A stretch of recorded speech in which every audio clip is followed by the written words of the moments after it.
Welcome back to another episode of Does This Build Carry? Today we added some tags to our LFG Grandmaster Post, a few things like Newbies Welcomed, Patient, and Safe Place, to hopefully make it even more challenging to put our build to the test and see how it performs. Now for our first Guardian we have Mr. Oreo, and I gotta point out a major flaw here because if you're going into Grandmasters you better be more prepared than this. Overall his build is pretty solid, with Briar Binds as the exotic. You guys know I love those. He has good weapon choices to go along with it, and good aspects and fragments, but only if you weren't dealing with champions. Oreo here has volatile rounds as their only source to stun barrier champions, which rely on a grenade kill in a Grandmaster. That just won't cut it in GMs. And then for Unstoppable, you only have your fusion. This is okay I guess, but now it takes what, 3 shots to freeze an unstoppable champion? And then another shot or source of damage to shatter and stun them? It just takes a long time on Unstoppables now, especially when you're getting shot at from everything else. So on the champion front, Oreo here will definitely struggle hard. But that is what we're here for, right?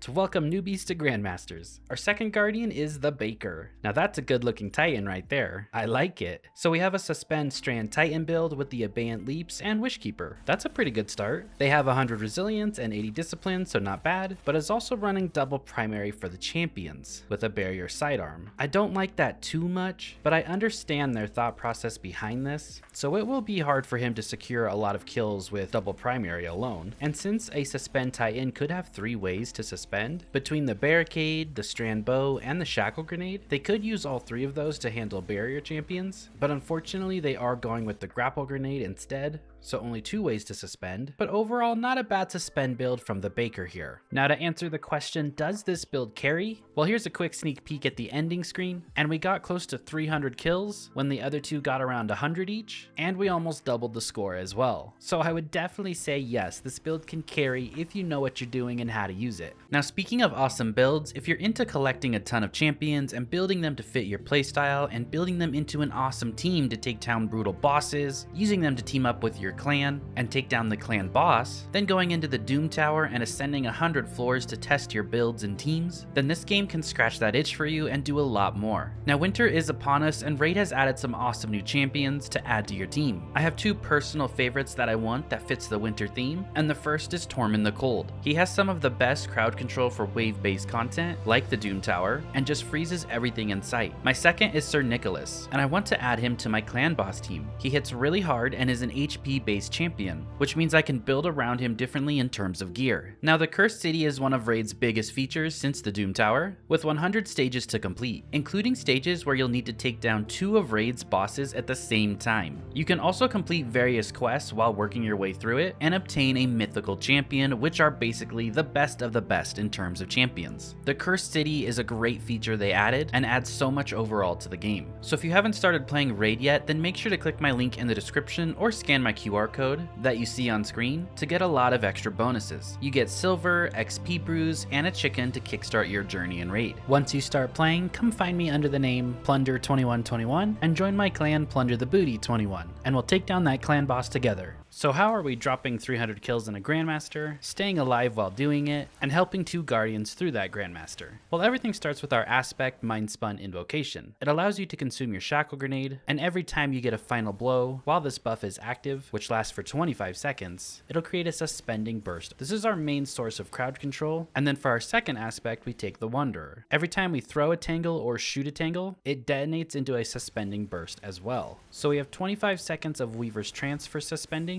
and then every Tangle we create every 12 seconds, because that is their cooldown, will also create that Suspending Burst. Of course we take Shackle Grenade with this build, that plays into Mindspun Invocation, and then we do take Healing Rift for survivability. We're going to get that Rift back often, so you do want to have that Healing Rift on. Your first fragment is Threat of Generation. Dealing damage generates grenade energy. As you saw in one of the opening clips in the bottom left, our super bar filled so fast. That's because of the outgoing damage you're doing overall with the build. So that is what procs so much grenade energy return from Threat of Generation, is that outgoing damage we're doing. Next we take Threat of Mind. Since we are suspending so many things, we might as well get infinite class ability back for that, because that is our survivability in Grandmasters. Next, we take Thread of Continuity. This allows that suspend and the unravel to last much longer on targets. And we unravel targets through our melee ability, which we have 3 charges of. And then lastly, we take Thread of Warding. This grants us Woven Mail for 10 seconds every time we pick up an Orb of Power. Every time you see an Orb of Power on the ground, you grab it. This is a 45% damage reduction.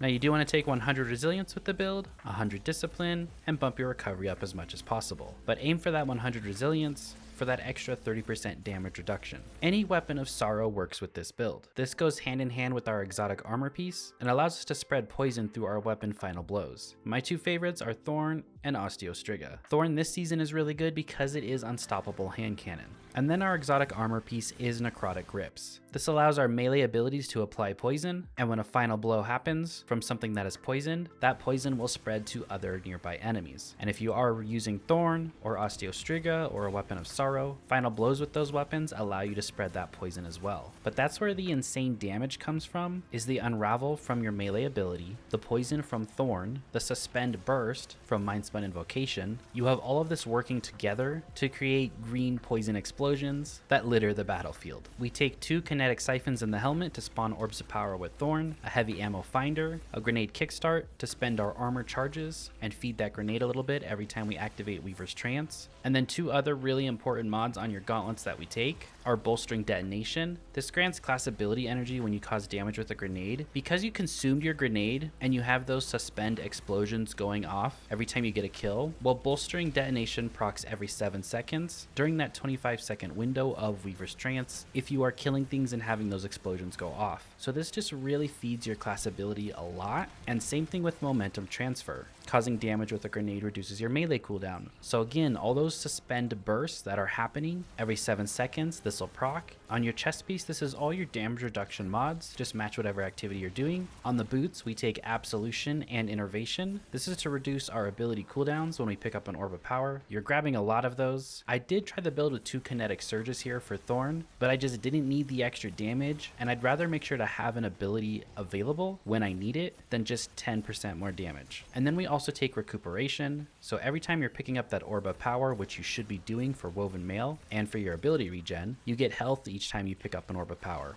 and that's 70 HP. So you're healing on orb pickup, and your rift is healing you. On the class item, we take Reaper. Since we are dropping so many rifts, it's just an extra way to spawn an Orb of Power. We also take Bomber and Outreach, so we get both those extra energy when dropping the rifts. And then really the only important mod this season to add to this from the artifact is Horde Shuttle. So when you're damaging those unraveled targets, they'll pop out Threadlings. It's definitely not needed because this build still stands the test of time. It's been one of my favorite builds throughout Destiny 2 so far, and since Strand launched with Lightfall, it has been a powerhouse in all kinds of content. Thank you so much for watching, I really appreciate it, and I'll see you guys all in the next video. Have a great rest of your day. And thank you to Raid Shadow Legends for sponsoring today's video and helping to support the channel.